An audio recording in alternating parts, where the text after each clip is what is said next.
नमस्कार, आप देख रहे हैं फैक्ट नाउ इंडिया की फैक्ट खबर।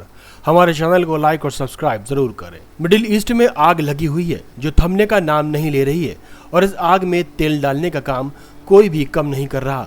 ईरान की रेवोल्यूशनरी गार्ड यानी IRGC ने ऐलान किया है कि चीन समेत दर्जनों जहाज अब स्ट्रेट ऑफ हॉर्मुज से उनके अपने मैनेजमेंट प्रोटोकॉल्स के तहत आराम से गुजर रहे हैं। मतलब साफ है, स्ट्रेट ऑफ हॉर्मुज पर ईरान का पूरा कंट्रोल। दुनिया का तेल का रास्ता उनके इशारे पर चल रहा है।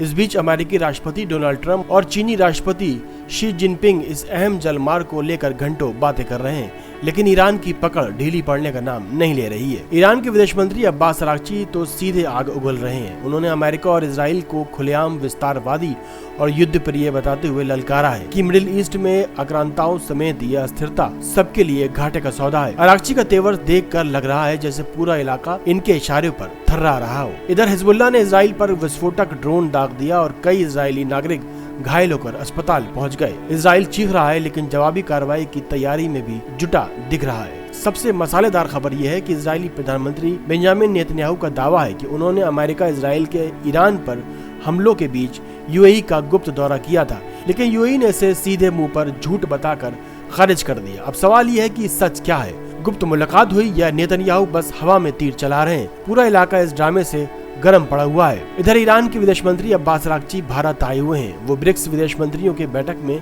भाग लेने के लिए नई दिल्ली पहुंचे हुए हैं, जो 14-15 मई 2026 को भारत की अध्यक्षता में हो रही है। ये यात्रा वेस्ट एशिया में बढ़ते तनाव और अमेरिका इजराइल के साथ ईरान के संघर्ष के बीच हो रही है। इसमें स्ट्रेट ऑफ हॉर्मुज की सुरक्षा और रीजनल स्टेबिलिटी अहम मुद्दे पर है। अब्बास अरागची का भारत आने का मुख्य कारण ब्रिक्स बैठक में भागीदारी है, जिसमें क्षेत्रीय स्थिरता, बहुपक्षीय सहयोग और आर्थिक मुद्दों पर चर्चा हो रही है। भारत और ईरान के बीच द्विपक्षीय बातचीत में विदेश मंत्री S जयशंकर के साथ अरागची ने वेस्ट एशिया संकट, ऊर्जा सुरक्षा, व्यापार, हॉर्मुज की स्थिति और द्विपक्षीय संबंधों को मजबूत करने पर चर्चा की। ईरान ने ब्रिक्स मंच पर पश्चिमी वर्चस्व की आलोचना की और शांति व कूटनीति पर जोर दिया। प्रधानमंत्री नरेंद्र मोदी से भी मुलाकात हुई, जिसमें क्षेत्रीय मुद्दों और भारत ईरान साझेदारी पर विचार विमर्श हुआ।